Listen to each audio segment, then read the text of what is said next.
Cet épisode a été créé à partir de l'anglais en utilisant l'intelligence artificielle. À venir bientôt, dans cet épisode de Follow Him. Je trouve ça assez remarquable, en fait, que Moroni n'ait pas simplifié les choses pour Joseph, qui avait 17 ans. Je pense que c'est un signe de sa maturité, ou du moins de la perception qu'avait Moroni de Joseph, pour dire, en gros, je pense que tu peux gérer ça, gamin. Laisse-moi te donner les pépites qui vont être de petites graines dans ton âme et qui, avec le temps, vont germer à mesure que la restauration se déroule. Je pense que Joseph continue d'avoir des révélations sur cette soirée pour le reste de sa vie. Bonjour à tous, bienvenue dans un nouvel épisode de Follow Him. Je m'appelle Hank Smith et je suis votre animateur et je suis ici avec mon co-animateur, John, au fait. Et John, je te décrirai comme glorieux, au-delà de toute description, un visage, vraiment comme un éclair. Honnêtement, John, j'ai lu ça dans l'histoire de Joseph Smith et j'ai pensé, c'est John, au fait, juste là.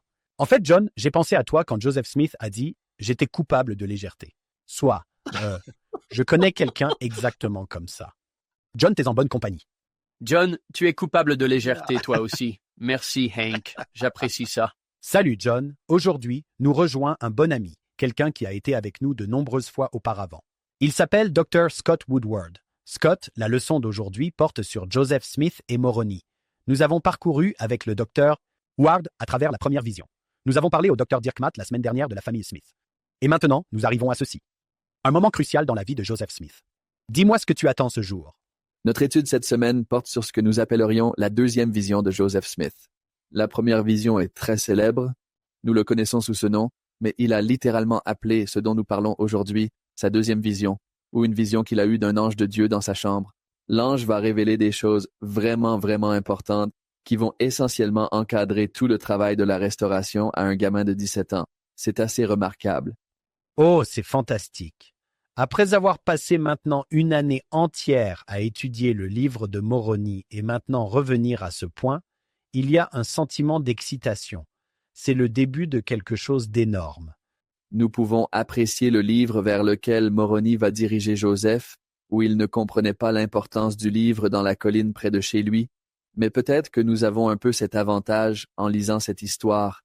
Et quand tu vois Moroni être un peu brusque avec lui, un peu strict avec lui, tu peux te dire « Eh bien, je sais en fait ce que nous avons. » Enjeu élevé. Juste pour que tout le monde sache, Scott enseigne dans la métropole florissante et glaciale de Rexburg, Idaho. Scott enseigne dans le département de religion là-bas. Scott, docteur en philosophie. Dans psychologie et technologie de l'instruction. Magnifique. Je pense que nos auditeurs aimeraient juste une brève description de la famille Woodward. Eh bien, j'ai décroché le gros lot en ce qui concerne mon conjoint. J'ai épousé Sarah, anciennement Swellberg. Elle est la meilleure. Nous nous sommes rencontrés dans un petit camp de jeunes appelé EFI à l'époque. Nous étions collègues conseillers. Maintenant, nous avons 5 enfants. Notre aîné est en mission maintenant, Elder Woodward à Tacoma, Washington. Et puis nous en avons encore 4 à la maison, Isaac, Ellie, Lucie et Benjamin. On vit juste le rêve ici à Rexburg. Waouh! Nous aimons votre famille. Merci, famille Woodward, de nous prêter votre incroyable père aujourd'hui. Laisse-moi lire le manuel, viens, et suis-moi. La leçon s'intitule « Les cœurs des enfants se tourneront vers leur père ». Cela faisait 3 ans que Dieu le Père et son Fils, Jésus-Christ, étaient apparus à Joseph Smith dans le bosquet, et Joseph n'avait pas reçu d'autres révélations depuis lors. Il a commencé à se demander si le Seigneur était mécontent de lui. Comme chacun de nous, il avait fait des erreurs, et il se sentait condamné par elles. Mais Dieu avait toujours une œuvre à lui faire accomplir. Et l'œuvre que Joseph a été appelé à faire est liée à ce que Dieu requiert de nous. Joseph allait faire paraître le livre de Mormon. Il nous est demandé d'en faire connaître le message. Joseph allait recevoir les clés de la prêtrise pour tourner le cœur des enfants vers leur père. Nous pouvons maintenant recevoir des ordonnances pour nos ancêtres dans les temples. Des prophéties ont été annoncées à Joseph, qui seraient bientôt accomplies. Nous sommes appelés à contribuer à leur accomplissement. Quand nous participons à l'œuvre de Dieu, nous pouvons nous attendre à rencontrer de l'opposition et même des persécutions, comme cela a été le cas pour le prophète. Mais nous pouvons aussi avoir foi que le Seigneur fera de nous des instruments entre ses mains, tout comme il l'a fait pour Joseph. Waouh, comme c'est merveilleux. Combien de personnes qui écoutent pensent peut-être que j'ai fait trop d'erreurs pour être utile au Seigneur? Ce magnifique manuel dit pas du tout. Alors, Scott, où veux-tu aller? Par où devrions-nous commencer? Devrait-on aller à Doctrine Alliance 2?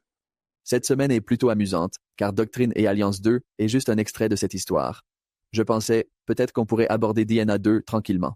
Quand cela apparaîtra dans l'histoire, nous nous arrêterons et nous y attarderons.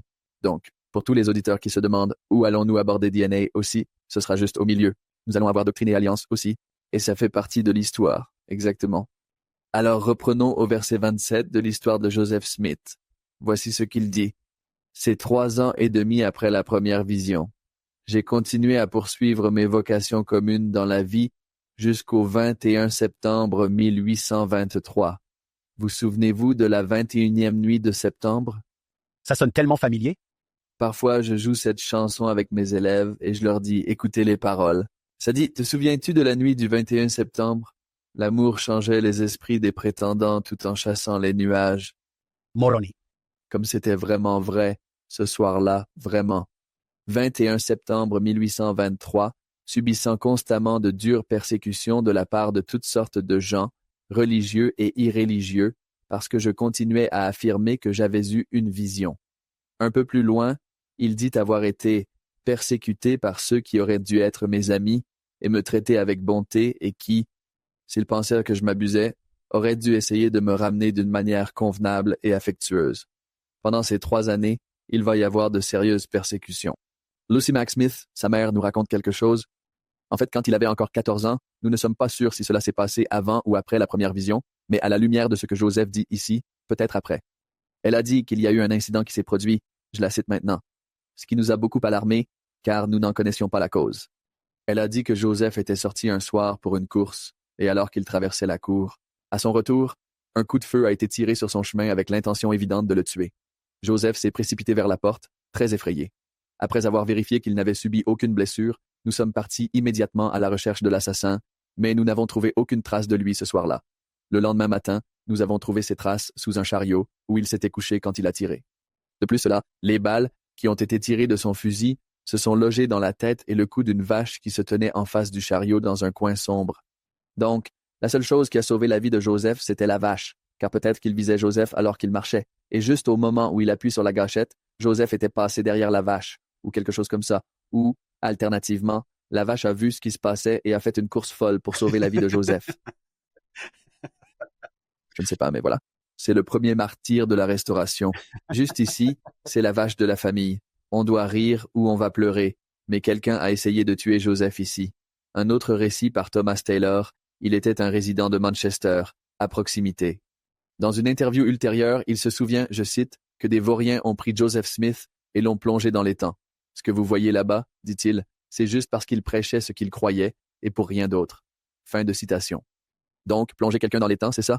Les maintenir sous l'eau jusqu'à ce qu'ils ne puissent presque plus respirer, puis les remonter et recommencer. Des déclarations comme celle-ci nous aident à comprendre de quoi parle Joseph à propos de la persécution qu'il a subie, parce qu'il continuait d'affirmer qu'il avait eu une vision.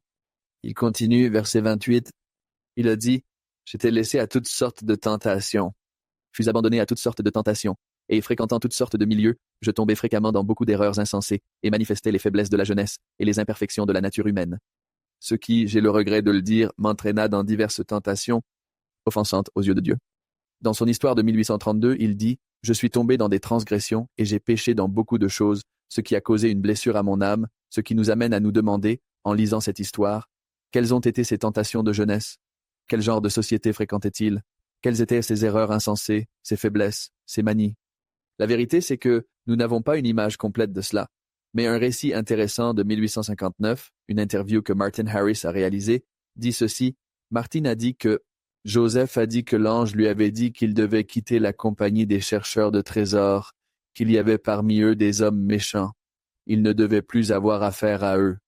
Il ne doit pas mentir, ni jurer, ni voler. Cela signifie-t-il que Joseph mentait, jurait et volait? Pas sûr. Au minimum, il était tenté de le faire parce que certaines des personnes avec qui il traînait l'étaient certainement. Il continue, il dit, en faisant cette confession, « Personne n'a besoin de me supposer coupable de grands péchés ou de péchés malveillants. Une disposition à commettre de tels actes n'a jamais été dans ma nature, mais j'étais coupable de légèreté, dont nous sommes parfois coupables. Comme nous parlons aujourd'hui, ici même, dans cette émission. » Est-ce que c'est une mauvaise chose? Je ne savais pas. Ouais. Si vous cherchez légèreté dans le dictionnaire de Joseph Smith, cela parle de quelqu'un qui plaisante tout le temps. Ils ont l'incapacité chronique d'être sérieux. Ils prennent à la légère des choses sérieuses. Joseph dit qu'il avait un problème avec ça. Et je peux comprendre. J'ai aussi un problème avec ça. Moi aussi. Il est parfois associé à une compagnie joviale. Il dit, pas en accord avec ce caractère, qui devrait être maintenue par quelqu'un qui a été appelé par Dieu, comme je l'avais été, dit-il. Mais cela ne semblera pas très étrange à quiconque se souvient de ma jeunesse et connaît mon tempérament naturellement joyeux. C'est un enfant heureux, c'est un enfant heureux. Parfois, il allait trop loin. C'est ce qu'il semble dire ici. Ça pourrait être le titre de mon autobiographie. Parfois, il est allé un peu trop loin. Oui, ouais, totalement, ouais. Alors, il dit, en conséquence de ces choses, je me sentais souvent condamné pour ma faiblesse et mes imperfections. Quel jeune ne peut pas s'identifier à ça? Quel quadragénaire ne peut pas s'identifier à ça? C'est moi. Il dit, c'est donc à ce moment-là que, le soir du 21 septembre mentionné ci-dessus, après m'être retiré dans mon lit pour la nuit, je me suis mis à prier et à supplier Dieu Tout-Puissant pour le pardon de tous mes péchés et folies. Et aussi pour une manifestation afin que je puisse connaître mon état et ma position devant lui, car j'avais toute confiance en l'obtention d'une manifestation divine comme j'en avais déjà eu une auparavant. En fait, dans son récit de 1835, il a dit « J'étais très conscient de ne pas avoir respecté les commandements. Et je me suis repenti sincèrement de tous mes péchés et je me suis humilié devant Dieu. » J'aime aussi ces mots. Alors que j'étais ainsi en train d'invoquer Dieu, j'ai découvert une lumière apparaissant dans ma chambre qui a continué à augmenter jusqu'à ce que la pièce soit plus lumineuse qu'en plein jour. Quand immédiatement, un personnage est apparu à mon chevet, se tenant dans les airs, car ses pieds ne touchèrent pas le sol. Ce qui suit ici, je pense, John, est la description la plus détaillée d'un être ressuscité que l'on trouve dans les Écritures. C'est remarquable. Il parle de ses vêtements. Il dit qu'il a cette robe ample d'une blancheur exquise. Il dit que c'était incomparable sur terre. Il a dit que ses mains étaient nues. Ses bras étaient également nus, un peu au-dessus du poignet. Ses pieds étaient nus, tout comme ses jambes, un peu au-dessus des chevilles. Sa tête et son cou étaient découverts. Il a dit, je pouvais voir qu'il ne portait que cette robe. Je pouvais voir dans son sein. Il n'y avait rien d'autre. C'est ainsi que les êtres ressuscités s'habillent. Il a dit que non seulement sa robe était d'une blancheur éclatante, mais que toute sa personne était glorieuse au-delà de toute description, et son visage véritablement comme l'éclair. Boum! Aucun artiste n'a capturé cela. Toutes les représentations artistiques de Moroni le montrent bronzé, avec de beaux cheveux argentés. Il n'est pas bronzé, il est comme l'éclair. Il dit que la pièce était extrêmement lumineuse, mais pas aussi éclatante qu'autour de sa personne. Quand je l'ai vu pour la première fois, j'ai eu peur, mais la peur m'a vite quitté. Il m'a appelé par mon nom, Joseph. Premier mot de Moroni, comme la première vision. Son récit de 1832 ajoute en fait une petite ligne ici. Il m'a appelé par mon nom et a dit que le Seigneur m'avait pardonné mes péchés. C'est précisément la réponse que Joseph cherchait dans ses prières ce soir-là. C'est pourquoi il s'est engagé au départ. Et puis il m'a dit qu'il était un messager envoyé de la part de Dieu pour moi, et que son nom était Moroni, que Dieu avait une œuvre pour moi à accomplir, et que mon nom serait utilisé en bien et en mal parmi toutes les nations, les races et les langues, ou qu'on en parlerait en bien et en mal parmi tous les peuples. Donc, dès le départ, Joseph apprend qu'il deviendra une figure très clivante. Je veux dire, les gens auront tendance soit à louer l'homme, soit à le vilipender. Je pense qu'on peut dire sans risque que cette prophétie a été et continue d'être accomplie chaque jour. Je veux dire, peu importe ce que vous pensez de Joseph Smith, vous devez au moins lui accorder le mérite d'avoir eu cette prophétie, non? Absolument. Je me demande s'il a pensé « Quoi ? Pourquoi quelqu'un dans un endroit éloigné du monde? Comment pourrait-il même savoir quoi que ce soit sur moi ?» Et peut-être, Moroni dit « Eh bien, tu sais, attends Facebook. Tu n'as aucune idée. » Et Scott, nous. On ne devrait pas être surpris quand on entend du mal de Joseph Smith. Je sais que lorsque vous le rencontrez pour la première fois, cela peut vous surprendre un peu. Quoi? Je n'ai jamais entendu quelque chose comme ça. Mais ensuite, vous revenez à cette prophétie. On dira du mal. Pas mal. Pas, je pense qu'il est un peu louche. C'est mal. On parlera de lui. Ouais, soit c'est le pire charlatan qui a refilé ça. Un plan religieux élaboré pour obtenir de l'autoglorification, de l'argent et du pouvoir, peu importe, ou c'est un prophète de Dieu. Il est si clivant. C'est difficile de rester neutre au sujet de Joseph Smith. Imaginez que vous êtes dans un bus ou quelque chose comme ça, et qu'un jeune de 17 ans s'assoit à côté de vous et dit « Vous savez quoi? Dans quelques centaines d'années, des gens de chaque nation, tribu, langue et peuple parleront de moi. Et vous voudriez probablement changer de siège dans le bus. Comme tu l'as dit, Hank, j'aime dire, tu entends quelque chose de mauvais sur le prophète Joseph Smith. Ce que tu dis vraiment, c'est que Moroni était un prophète, n'est-ce pas? Tu as tout à fait raison. Hank, nous en avons déjà parlé. Tout ce que je voulais savoir, c'était quelle église rejoindre. C'était tout ce que je voulais savoir. Nous voulons ça. Et regarde ce qui se passe. Scott, certaines personnes en ont fait leur travail à plein temps de parler en mal du prophète. Cela crée une motivation qui est très vraiment surprenante. Certaines personnes ont trouvé une carrière décente en parlant en mal de Joseph Smith. Ouais, il y a des gens qui se sentent mal à l'aise dans leur foi, et cela leur donne une raison de la remettre en question. Un départ complet de la foi s'ils ont été saints des derniers jours dans le passé. Cela fait certainement un bon travail pour éloigner les gens de l'Église, parce qu'ils ne veulent pas être associés à quelque chose de bizarre ou de scandaleux comme ce qui entoure Joe Smith. Et pourtant, il y a d'autres parmi nous qui passent toute leur carrière à enseigner les enseignements de Joseph Smith, à étudier les révélations de Joseph Smith, à parler des complexités de sa vie. Il n'est certainement pas quelqu'un d'infaillible. Je veux dire, tout au long de son histoire, comme nous le voyons aujourd'hui, en ce moment, il se repent tout au long de sa vie, constamment. Il fait des erreurs, parfois des erreurs de jugement, parfois des grosses. Tu vas bientôt parler de la perte des 116 pages. Nous allons parler de l'échec de la banque de Kirtland. Il va y avoir des difficultés avec le mariage plural, et encore et encore. Et il n'est pas parfait. Il y a des moyens faciles ou des cibles faciles pour essayer de le vilipender. Mais certains d'entre nous prennent. Il est temps de regarder toute l'histoire et d'essayer de la voir dans son contexte. Et nous passons notre carrière à parler en bien de cet homme, à croire en ses révélations et à essayer d'aider les autres à faire de même. Et en le faisant, les fruits sont incroyables. Scott, j'adore ça.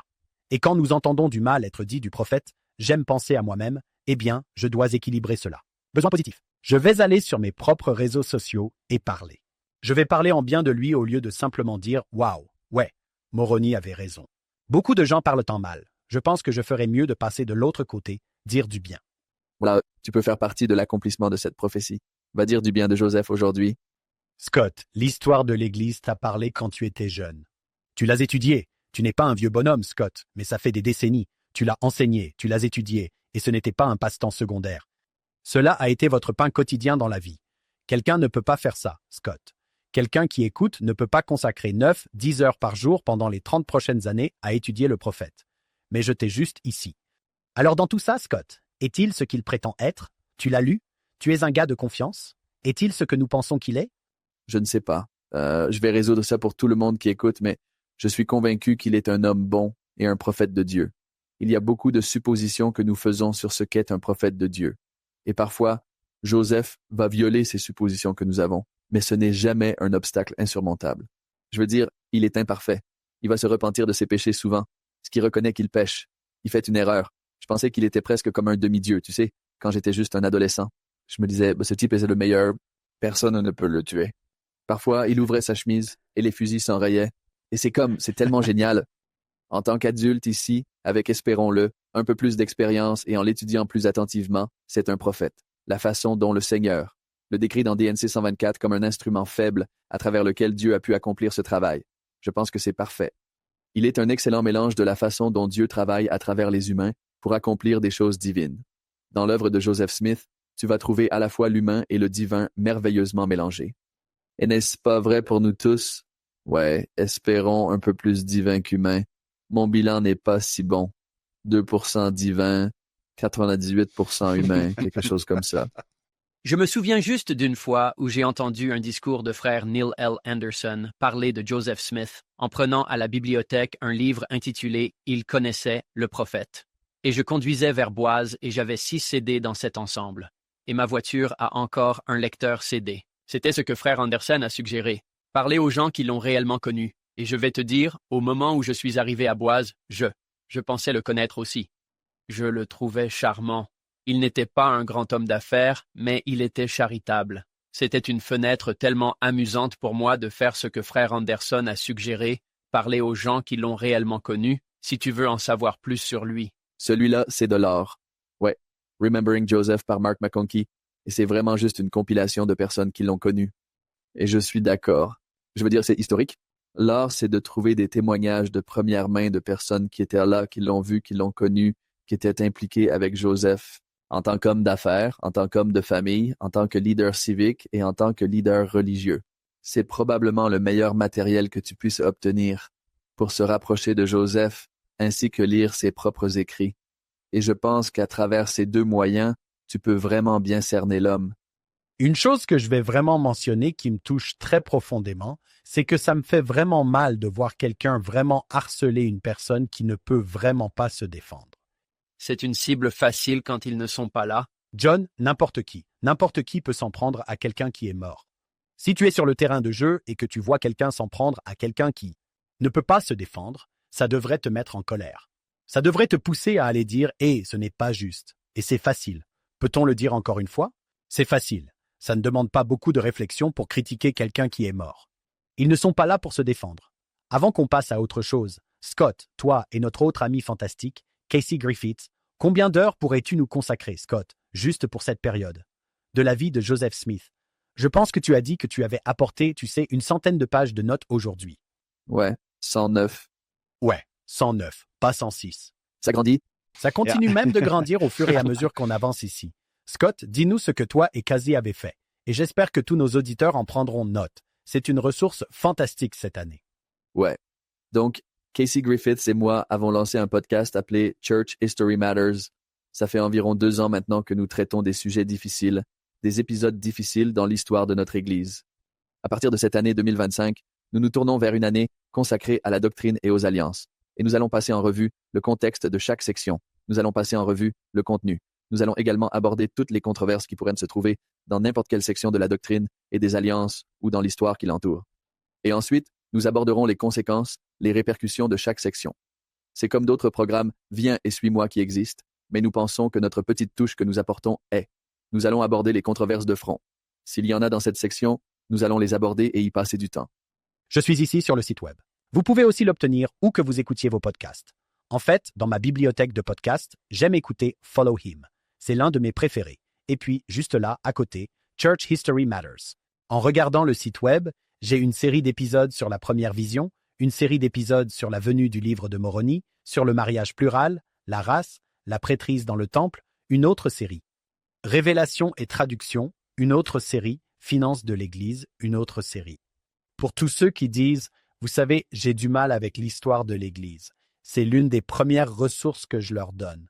Non seulement parce qu'il est plein de contenu incroyable, mais aussi parce que vous aimez Casey et Scott. La façon dont ils interagissent, ils se taquinent, ce qui est tout simplement fantastique. Peut-être que c'est de cela que tu es coupable. Peut-être que toi et Casey êtes joviaux. Je fréquente effectivement des gens joviaux. C'est vrai. Oui. Je dirais que vous avez tous les deux un tempérament naturellement joyeux. Ça se voit sur ton visage. Et Hank, je ne sais pas si nous pouvons répéter ça. Assez pour que nous considérions ces autres podcasts fidèles comme nos amis et nos collègues. Et nous sommes tellement reconnaissants qu'ils soient là pour que nous puissions les recommander aux autres. Ce sont mes amis. Nous sommes dans la même équipe. Ce n'est pas à propos de nous. C'est à propos de l'Évangile, du Seigneur, et de faire avancer l'œuvre. Nous avons des concurrents, mais ce n'est pas entre nous. Nous avons des concurrents qui veulent abattre le prophète, critiquer ce que nous aimons. Ce sont nos concurrents, Scott. Nous voulons être du bon côté en parlant du prophète et de la restauration. Oui, c'est pour ça que c'est tellement amusant de faire équipe avec vous et je vous remercie de m'avoir invité dans l'émission et pour ces gentilles mentions de notre podcast. C'est incroyable. Merci. Et j'admire tellement ce que vous faites et franchement, j'adorerais que plus de gens s'impliquent dans la production de contenu de qualité. Oui, nous en avons besoin. Même cause. Magnifique. Très bien, Scott, continuons. Nous avons la prophétie. On va parler de bien et de mal à ton sujet, gamin. Prépare-toi. Puis Moroni tourne son attention vers le livre. C'est ici que Joseph apprend pour la première fois l'existence du livre de Moroni. Il a dit, je cite, qu'il y avait un livre déposé, écrit sur des plaques d'or, donnant un compte-rendu des anciens habitants de ce continent et de la source d'où ils provenaient. L'ange a également dit que la plénitude de l'Évangile éternel y était contenue, telle que délivrée par le Sauveur aux anciens habitants. Il a également dit qu'il y avait 2 pierres dans des arcs en argent, et ces pierres, fixées à un plastron, constituaient ce qu'on appelle l'Urim et le Thummim, déposés avec les plaques. Et la possession et l'utilisation de ces pierres étaient ce qui constituait les voyants dans les temps anciens ou anciens. Et que Dieu les avait préparés dans le but de traduire le livre. Wow, très succinct. Description ici des plaques, ce qu'il y a sur les plaques, et ensuite les interprètes qui sont inclus avec les plaques. Ces pierres constituaient des voyants. Parfois, nous les appelons des pierres de voyants. 2 pierres qui étaient incluses avec les plaques, qui seront ajoutées à quelques autres pierres que Joseph avait également. Peut-être qu'on en parlera un peu plus tard dans le but de traduire ce livre. Après m'avoir dit ces choses, Joseph a dit que Moroni a commencé à citer les prophéties de l'Ancien Testament, comme si ces prophéties étaient d'une certaine manière pertinentes pour le livre qu'il venait de mentionner. Et le travail qui va commencer en conséquence de cela. Il dit qu'il a d'abord cité une partie du 3e chapitre de Malachie, et il a également cité le 4e ou dernier chapitre de la même prophétie. Bien qu'avec une petite variation par rapport à la façon dont c'est écrit dans nos Bibles, a-t-il dit. Au lieu de citer le premier verset tel qu'il est écrit dans nos livres, il l'a cité ainsi, et Joseph cite ensuite Malachie 4, et il n'y a qu'un petit ajustement. Voyons si nous pouvons le saisir ici. Il dit, « Car voici, le jour vient qui brûlera comme un four, et tous les orgueilleux, oui, tous ceux qui agissent méchamment seront brûlés comme du chaume. » Jusqu'à présent, c'est exactement comme c'est écrit dans l'Ancien Testament, car ceux qui viendront les brûleront, voilà l'ajustement. Moroni l'a modifié.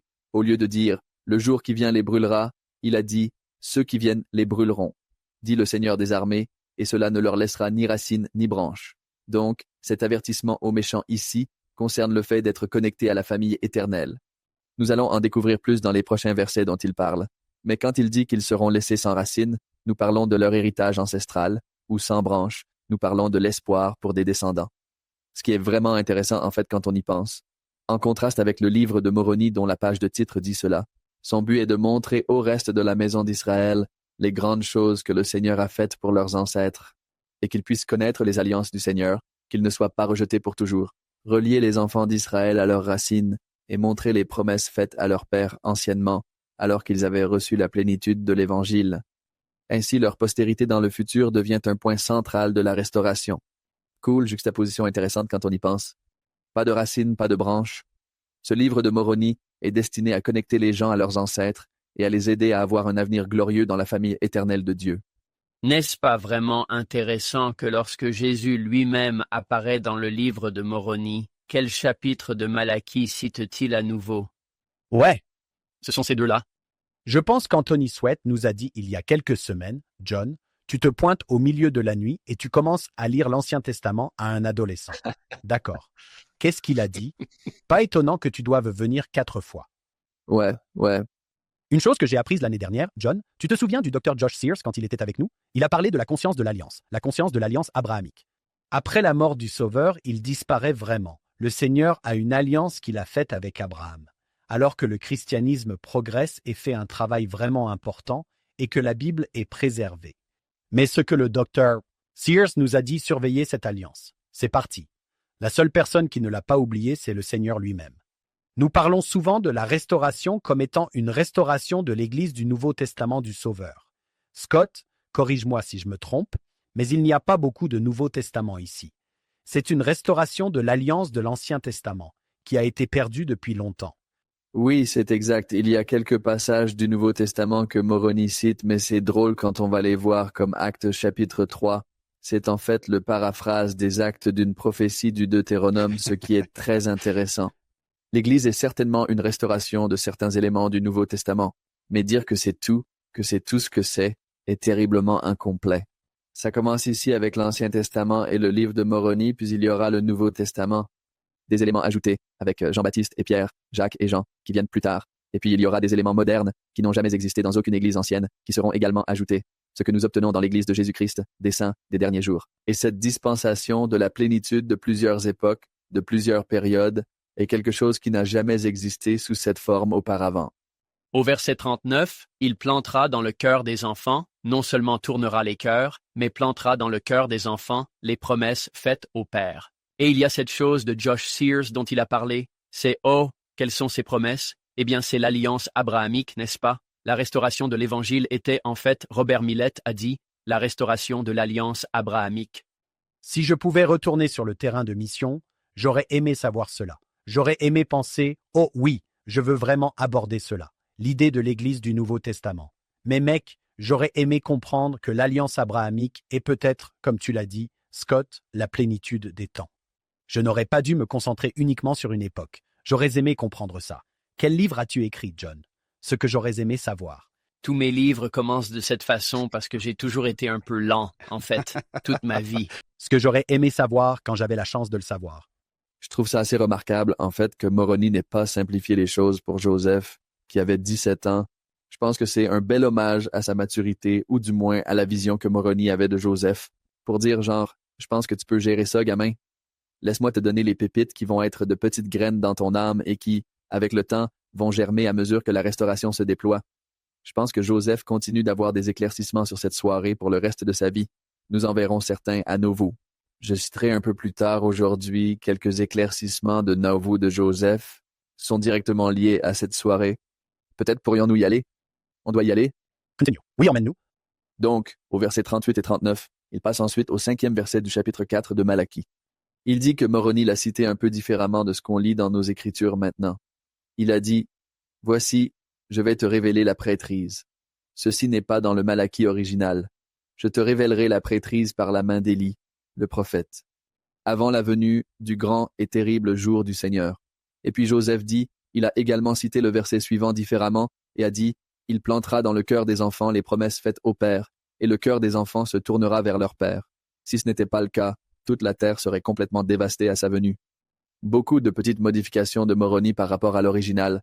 Il est important de noter que ces versets, les versets 38 et 39 de cette histoire, sont plus tard extraits de cette histoire et ensuite ajoutés comme Doctrine et Alliance, section 2. Cela ne se produit qu'en 1876, lorsque 26 sections supplémentaires, dont plusieurs sont liées à la prêtrise et au temple, sont ajoutées par l'apôtre Orson Pratt sous la direction de Brigham Young.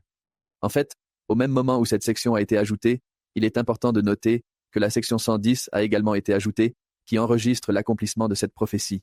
Quand Élie apparaît réellement dans le temple de Kirtland, ce qui est génial.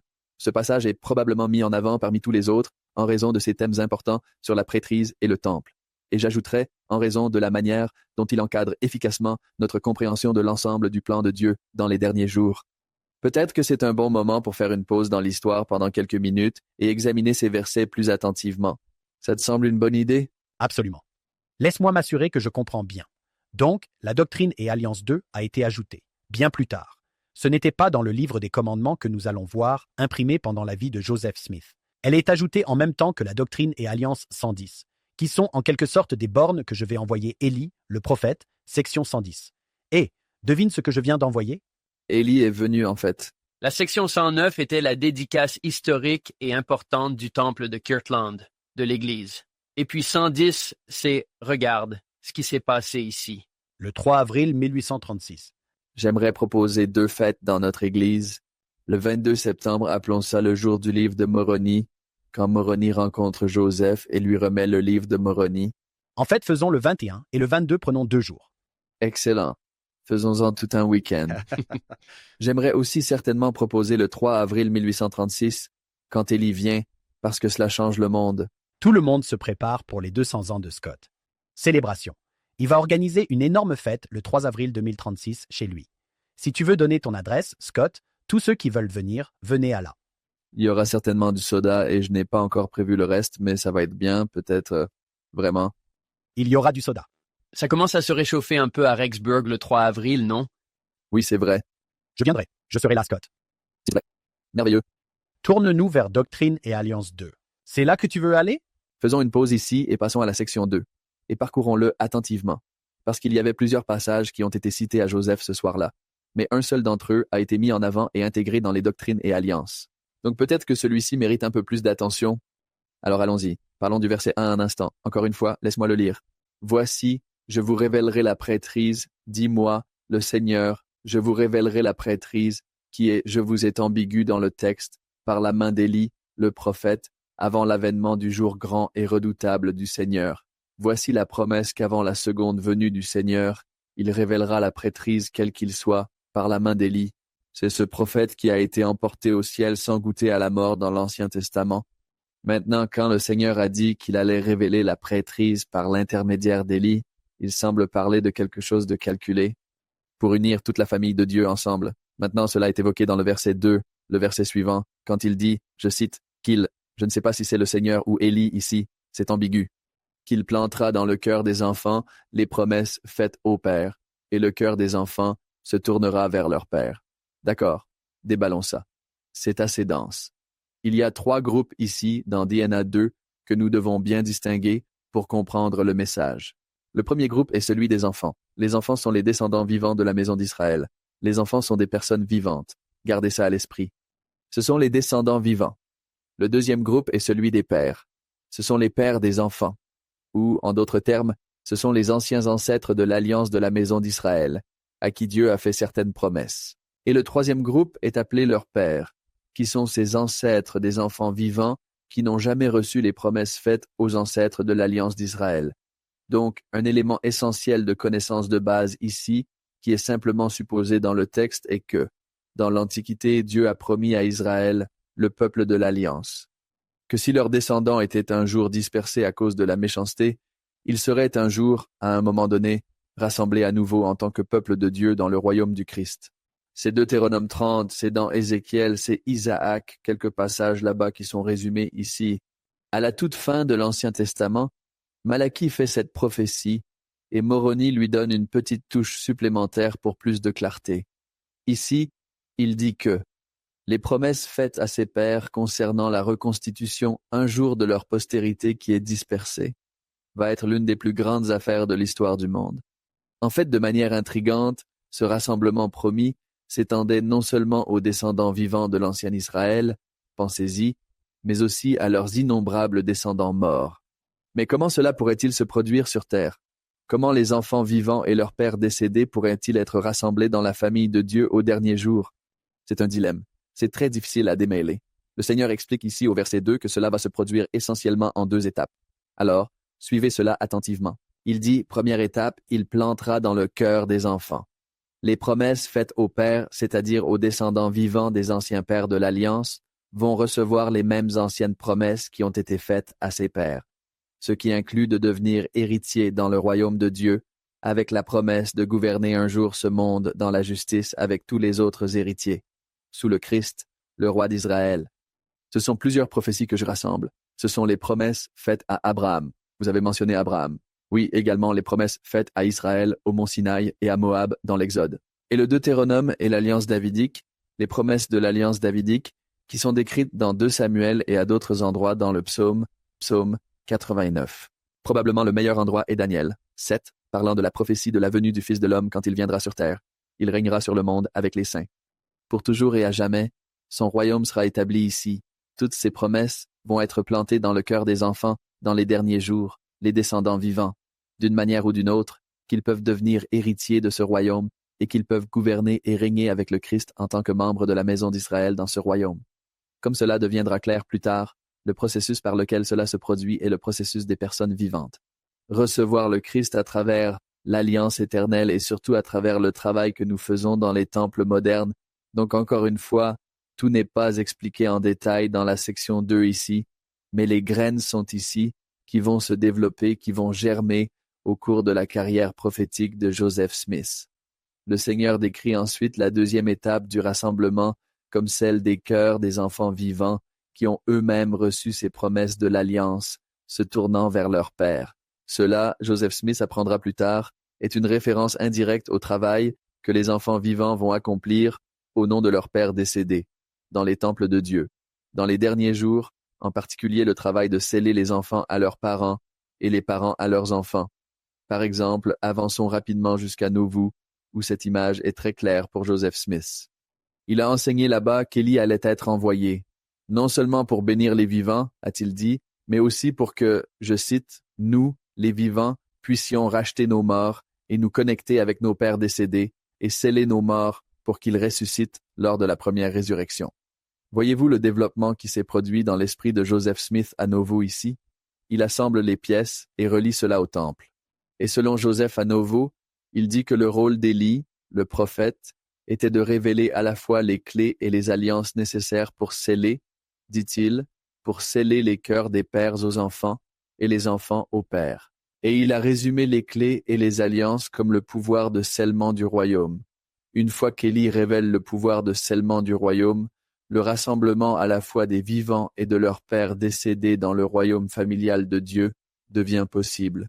Ce qui est comme « Waouh, c'est là que ça va ». Il est assez remarquable de noter le travail qui se déroule dans les temples modernes aujourd'hui. Ce pouvoir de scellement du royaume est utilisé chaque jour dans les temples pour sceller les enfants à leurs parents et les parents à leurs enfants à travers les générations. Et si vous pensez à ce que cela crée, c'est assez remarquable qu'un réseau céleste soit en train de se former où la famille humaine est liée ensemble comme une seule famille éternelle et unie. Je n'arrive pas à me défaire de l'impression que ce réseau scellé de relations éternelles et entrelacées forme en réalité la structure du ciel. C'est de cela que le ciel est fait, de ces relations. Parfois, le résultat final de tout ce scellement est appelé le royaume de Dieu. Parfois, c'est appelé la maison d'Israël. Parfois, c'est appelé l'ordre patriarcal. Ou parfois, c'est simplement appelé comme c'est appelé ici dans la section 2, la prêtrise. John, tu te souviens? Toi et moi en avons parlé il y a quelques jours à peine. Dr Rebecca Clark parle de quatrième, Néphi et du ciel. Et ce n'étaient pas des anges, ce n'étaient pas des harpes. C'était certaines relations importantes. Scott, je suis sur le point d'admettre quelque chose qui pourrait être très embarrassant. J'ai connu un professeur de séminaire qui enseignait en fait le séminaire et ne savait pas qu'il y avait 2 Moroni dans le livre de Moroni. C'était une nouvelle pour lui. C'est bon, c'est normal que nous apprenions tous. Scott Woodward, j'ai lu ce verset. Je ne sais pas combien de fois, au moins des centaines. Et tu viens de me montrer ça, ça dit les pères. Et puis le deuxième, c'est leur père. John, ne suis-je pas un bon étudiant des Écritures? Scott, as-tu vu ça? Quoi? 15? Tu es comme, eh bien, en fait, j'étudiais mes Écritures à 15 ans. J'ai toujours juste inversé les 2 enfants en pères, puis je les ai simplement retournés de pères à enfants. Mais ce que tu dis, c'est que ces enfants sont nous, les vivants. Les pères sont Abraham, Isaac, Jacob, tous ces anciens Israélites du peuple de l'Alliance, Sarah, Rebecca, Rachel, Léa, leurs pères sont mes ancêtres. Ouais. Ceux que je peux ensuite certainement rassembler de l'autre côté. Scott, comment ai-je vraiment pu ne pas voir ça? Je suis dans le même club, Hank. Je suis peut-être coupable de lire trop vite parfois. Scott Woodward, je t'aime et je te déteste de m'avoir montré ça, mais je t'adore. Je veux dire, c'est quelque chose que je ferai. Tu as fait ça à chaque fois qu'on est venu, au fait. Scott, dis-moi ce que ça t'a fait de le remarquer. C'était il y a longtemps pour toi? Comment se fait-il que Je lis lentement, John. Je lis lentement. Ce n'est pas une bonne chose. J'envie les gens qui lisent vite, mais je lis lentement. Je ne sais pas, Hank, quand ça a fait tilt. Mais ça change le verset, ça le fait. Et ça encadre tout le travail de la restauration, n'est-ce pas? N'est-ce pas?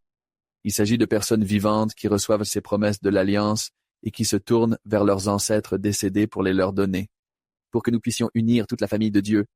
Et ce que tu as dit plus tôt, les laisser sans racines ni branches. Je connais celui-là. Ce sont les ancêtres, les racines, la postérité, les branches.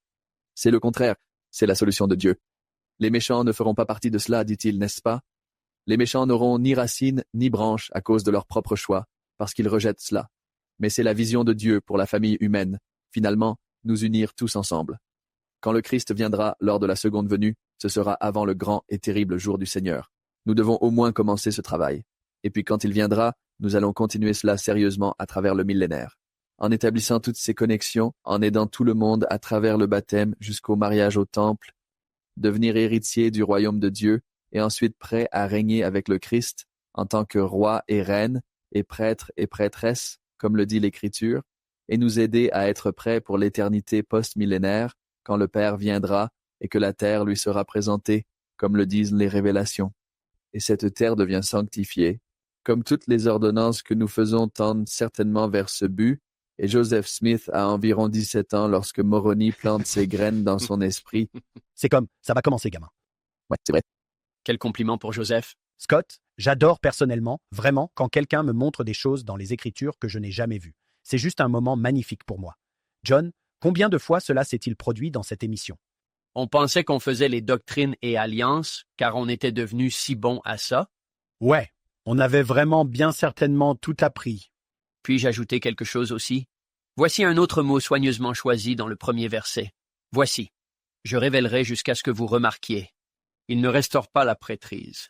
Vous demandez à vos élèves qui a restauré. Oh, c'était Jean-Baptiste, c'était Pierre, Jacques et Jean. Alors, en quoi cette révélation de la prêtrise est-elle différente de la restauration de la prêtrise?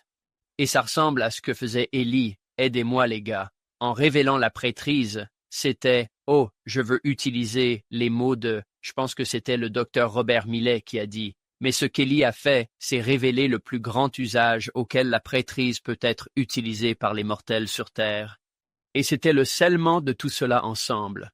Donc, Élie a montré le grand but de la prêtrise, quand on pourrait dire qu'elle a été restaurée de main en tête par Jean-Baptiste et Pierre, Jacques et Jean. Ouais, en fait, j'aime vraiment l'idée que Joseph disait qu'Élie, en réalité, restaure les clés et en quelque sorte les alliances nécessaires pour réaliser le but ultime du plan de salut de Dieu. Il révèle le plan et restaure les moyens de l'accomplir. Il y a une révélation et une restauration qui se passent ici avec Élie. Une des choses que j'aime à propos de cela, c'est que si vous les mettez côte à côte, voici la version du roi Jacques de Malachie, et ensuite vous mettez ici Moroni, les citant un peu différemment. Alors, est-ce que cela signifie que l'un est faux et l'un est maintenant vrai, ou cela pourrait-il signifier que c'est vrai? Voici un prophète qui dit « Laissez-moi vous donner un peu plus d'éclaircissement ici. » Et je pense que l'un des principes de la critique scripturaire ou textuelle, comme on l'appelait autrefois, est que le texte le plus ancien est le plus précis. Mais ici, nous disons qu'un prophète peut ajouter un peu. Les Écritures pourraient être plus dynamiques, pas statiques, pour utiliser des mots un peu techniques. Mais tu vois un peu ce que je veux dire là? Ouais, c'est intéressant que dans le livre de Moroni, quand Jésus cite Malachie 4, versets 5 et 6, il le cite à la manière de l'Ancien Testament, pas à la manière de Moroni. Ce qui, je pense, nous dit que c'est une traduction précise. La façon dont c'est actuellement dans nos Écritures est précise. La question devient, pouvez-vous améliorer une traduction déjà correcte? Et Moroni pourrait dire, je viens de le faire. Vous pourriez rendre quelque chose différemment pour une époque différente. C'est le modèle pour Joseph Smith. Je pense que Moroni est son mentor, sa première empreinte sur la manière de traiter les Écritures. Et je pense que Joseph aborde les Écritures avec un grand degré de flexibilité, en ayant le sentiment que le langage peut être ajusté. Si cela aide à clarifier la doctrine, si cela ajoute de la clarté au sens de ce qui était initialement prévu, ou quoi que le Seigneur veuille dire à travers ce texte maintenant. Je pense que Joseph ressentait une grande liberté pour faire cela. C'est vraiment assez audacieux de venir et de dire « Laissez-moi améliorer cela, à moins que vous ne soyez vraiment un prophète. » Et à une échelle beaucoup plus petite. Un bon enseignant peut voir le public. Un bon enseignant de séminaire peut voir que les jeunes ont peut-être besoin que ce verset soit rendu dans un langage qu'ils peuvent comprendre. Ce n'est pas officiel. Et j'ai la bonne façon de le dire, mais je pense que c'est une manière saine d'enseigner. Cela aide à répondre à une question que l'on me pose souvent. Pourquoi dans le livre de Moroni trouve-t-on certaines des paroles de Jésus? Et puis vous allez à la Bible, et la traduction de Joseph Smith ne correspond pas au livre de Moroni. Et il semble y avoir un malentendu sur est-ce que la traduction de Joseph Smith n'a pas corrigé cela? Comment se fait-il que ce soit maintenant incorrect dans le livre de Moroni?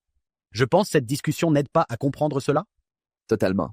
Cela remet en question cette supposition que les saints des derniers jours apportent souvent à la TJS.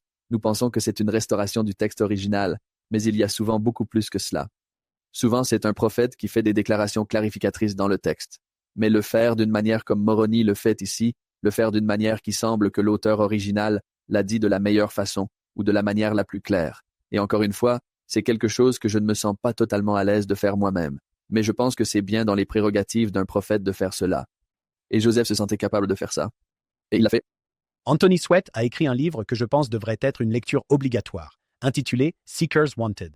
Je pense que j'ai acheté plus que ma juste part d'exemplaires.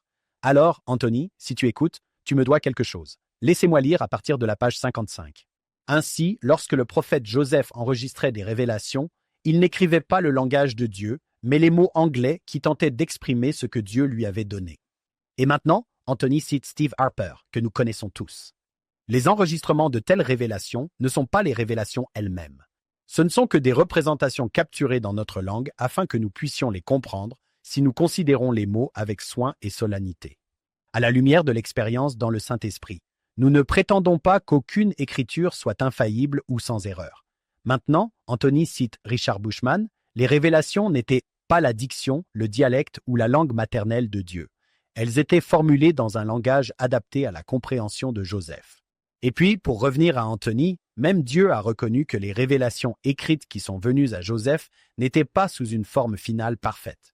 Dans Doctrine et Alliance, section 1, ces commandements ont été donnés à mes serviteurs dans leur faiblesse, selon la manière de leur langage afin qu'ils puissent parvenir à la compréhension. Brillant. J'adore tout l'article de Steve que cite Anthony. Je pense que cela devrait également être une lecture obligatoire. C'est appelé afin qu'ils puissent parvenir à la compréhension. Un véritable changement de paradigme. En termes de, mes suppositions étaient que Joseph traitait les Écritures de cette manière ou que les Écritures avaient ce genre de nature. Mais Steve est vraiment doué pour réfléchir à ces complexités. Et je pense qu'avec le livre d'Anthony et l'article de Steve, vous allez avoir une assez bonne idée de ce que Moroni prend des libertés ici. Quelques libertés ici et on accepte? Ouais, il n'y a peut-être pas de manière correcte. Si je demande au Seigneur lequel est le bon, il pourrait dire, eh bien, tous. Je les aime tous. Ouais. Joseph citera ce même verset dans la section 128. Et il dit, j'aurais pu fournir une traduction plus claire, mais celle-ci convient à mes objectifs aujourd'hui. C'est comme ça qu'il pense. C'est comme ça qu'il pense aux Écritures. Il n'a certainement pas appris cela dans aucune des écoles théologiques de son époque. Il a reçu ça d'un ange. En fait, un très bon exemple de ce dont nous parlons ici, où c'est totalement différent, mais les deux sont bons, c'est le verset 3. Nous n'avons pas encore parlé du verset 3. Dans notre doctrine et alliance, il est dit, si ce n'était pas le cas, la terre entière serait complètement dévastée à sa venue. Mais le Malachie original dit, de peur que je ne vienne frapper la terre d'une malédiction. Alors, lequel est correct, lequel est le bon? Ils ont tous les deux l'air mauvais. Dans la version de Moroni, j'aime bien l'expression complètement dévastée. Cela rend vraiment clair ce que le Seigneur a l'intention de faire ici. Et si cela n'arrive pas, quelles seraient les conséquences? En d'autres termes, la raison principale pour laquelle nous avons une terre. En premier lieu, c'est pour fournir un endroit où nos relations familiales peuvent devenir éternelles, alors que nous sommes scellés dans le royaume familial de Dieu. Et si cela n'arrive pas, que vous soyez vivant ou mort. Mais à un moment donné, si cela n'arrive pas, alors cette terre aura été un véritable gâchis. Pourquoi faire quoi que ce soit? Pourquoi ai-je même créé une terre? Tu sais combien de temps ça prend pour créer une terre? Tu sais combien de temps ça prend? Je veux vraiment récupérer ces 4 milliards d'années de ma vie, tu sais. Vraiment. Donc, c'est assez révélateur de dire que c'est pourquoi j'ai créé la terre, au fait, pour que les relations familiales puissent être éternalisées. Peut-être que c'est une autre façon de dire mon œuvre et ma gloire, l'immortalité et la vie éternelle. Elle est composée de relations éternalisées. Oui, nous ajoutons un autre élément à l'histoire ici. Absolument. Donc, Doctrine et Alliance 2 est, à mon avis, juste un résumé élégant de l'ensemble de l'œuvre de la restauration dans les derniers jours. C'est de ça qu'il s'agit. J'adore ça. Au verset 33, comment Joseph a dit que ce messager, envoyé de la présence de Dieu, que son nom était Moroni, que Dieu avait une œuvre pour moi à accomplir. C'est vraiment bien dans le manuel. C'est croire que Dieu avait une œuvre pour Joseph Smith à accomplir. On voit clairement sa vie et ce qu'il a accompli. Mais as-tu déjà envisagé que Dieu a aussi une œuvre pour toi? Le thème du collège de la prêtrise d'Aaron, pour moi, la première phrase est l'une des meilleures. Je suis un fils bien-aimé de Dieu et il a une œuvre pour moi à accomplir. Comme Joseph, comme Moïse, j'adore ça. Ça ne dit pas « je suis un fils bien-aimé de Dieu ». Et il se demande si je pourrais apporter une contribution quelque part à un moment donné.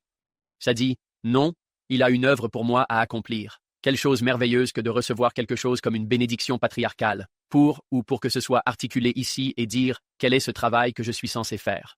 John, dans le manuel, tu verras un lien vers le discours de frère Bednar avec la puissance de Dieu dans une grande gloire. Je pense que tout le monde cette semaine allait lire ça. Frère Bednar parle d'Élie venant tout comme Scott, planifié pour nous.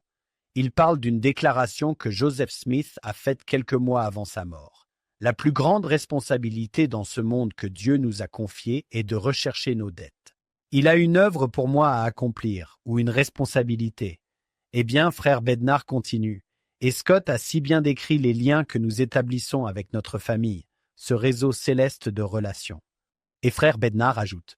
Et Scott, je suis sûr que tu serais tout à fait d'accord avec. Il cite le Sauveur, mon joug est doux et mon fardeau léger. Nous prenons, c'est frère Bednar, le joug du Sauveur sur nous, alors que nous apprenons, recevons dignement et honorons les alliances et ordonnances sacrées. Nous sommes fermement liés au Sauveur et avec lui, alors que nous nous souvenons fidèlement et faisons de notre mieux pour vivre en accord avec les obligations que nous avons acceptées. Et ce lien avec lui est la source de force spirituelle à chaque saison de nos vies. Donc, la connexion dans le réseau, Scott, je pense que tu dirais, c'est la puissance du Seigneur Jésus-Christ pour relier les gens ensemble. C'est exact. Le but de recevoir les ordonnances et de faire les alliances pour nous est d'être comme le baptême. Cela nous intègre dans la famille du Christ. C'est une connexion avec le Christ. Paul dit que nous sommes baptisés en Christ, et puis en passant par les ordonnances, le lavage et l'onction, cela nous relie au Christ pour pouvoir être avec lui, régner avec lui, l'investiture, les alliances avec le Christ. Nous rejouons l'histoire de revenir en sa présence avec le Père, et ensuite le mariage éternel. Être liés ensemble dans la nouvelle et éternelle alliance par la puissance du Christ, pour pouvoir rendre cela durable au-delà de la résurrection. Chaque ordonnance est centrée sur Jésus et est destinée à nous connecter avec lui, c'est ce que je comprends. C'est de cela qu'il s'agit, et pourtant, à cause de son Chesed, à cause de son amour d'alliance inébranlable pour nous, il va continuer à tendre la main. Et l'histoire de la restauration, c'est que Dieu tend maintenant la main. Il tend à nouveau la main, pour la deuxième fois, pour récupérer Israël. Nous commençons à entrer dans les prophéties élevées. Mais je pense que ce que nous voyons, c'est le caractère de Dieu. Le caractère de Dieu, c'est qu'il ne va pas nous abandonner. Et si nous ne l'abandonnons pas, rien n'ira jamais définitivement mal. C'est une promesse puissante. C'est un espoir qui me fait avancer. Je veux y croire, Hank et John. Je veux y croire profondément quand les temps sont les plus durs. Ma femme et moi avons eu une discussion alors que nous sortions du temple un jour. Et c'est le chapitre 6 de Smith, verset 1, n'est-ce pas? Ce n'est pas la doctrine de l'Église. Mais c'était fascinant pour nous que nous soyons entrés avec des cartes portant des noms. Des personnes que nous voulions aider, des personnes que nous voulions servir. Et pendant que nous étions là, nous sommes passés près du registre de prière et nous avons écrit des noms. Notre espoir est que ces noms parviennent à ceux de l'autre côté. Et John, je sais que tu as quelque chose à voir avec cette citation de frère Holland. Si vous écoutez aujourd'hui et que vous pensez que tout va mal, une grande déclaration de frère Holland, ne sous-estimez pas votre famille de l'autre côté du voile. Quand quelqu'un dit « toi et quelle armée », tu peux dire « en fait, ceux qui sont avec nous sont plus nombreux que ceux qui sont avec eux ». C'est pour ça, Wilford Woodward a dit « si vous saviez ce qui se passe ici, vous ne partiriez jamais ». Oui, je n'ai pas d'expérience personnelle avec ça, mais je sais que Joseph Smith l'a enseigné. Il a dit que les esprits des justes sont bénis dans leur départ vers le monde des esprits. Ils ne sont pas loin de nous. Ils connaissent et comprennent nos pensées, nos sentiments et nos émotions, et ils en sont souvent peinés. Le président George A. Smith, il a dit un jour, « Sachez ceci, que ceux qui sont de l'autre côté sont tout aussi inquiets pour nous. Ils prient pour nous et pour notre réussite. Ils plaident à leur manière pour leurs descendants, pour leur postérité, qui vivent sur la terre, ce qui est une autre pensée puissante et réconfortante. » Les anges parlent par le pouvoir du Saint-Esprit. Tu te souviens de ça, John? Derek Sainsbury a dit ça. Il a dit « Alors peut-être que ma mère Angélique parle par le pouvoir du Saint-Esprit. » J'adore cette idée. J'adore comment tu dis ça, Scott. J'espère vraiment que c'est vrai. Si ce n'est vrai, ça devrait. J'entends des gens raconter des histoires sur le fait de recevoir des messages par courrier, et je me dis « Mec, j'aimerais en avoir un de ces jours. » Je ne l'ai pas encore fait, mais je suis au courant de ces citations, et j'espère que c'est vrai. Oui, c'est sûr. Ton aïeul dirait « Qui penses-tu t'a appris tout ça ?» Qui penses-tu t'a montré tout ça? À venir dans la deuxième partie de cet épisode. L'âge des Lumières a été en grande partie initié par les œuvres de personnes comme Isaac Newton. Et tu sais ce qui est drôle? Isaac Newton avait une pierre de voyant, mec. Il y a une biographie de lui intitulée Isaac Newton, le dernier sorcier. Il est juste là, à la frontière entre l'âge de l'enchantement et l'âge des Lumières. Isaac Newton croit aux pierres de voyant, et il propose des équations mathématiques super cool, et il ne les sépare pas comme étant différentes. Ils sont tous les deux magiques.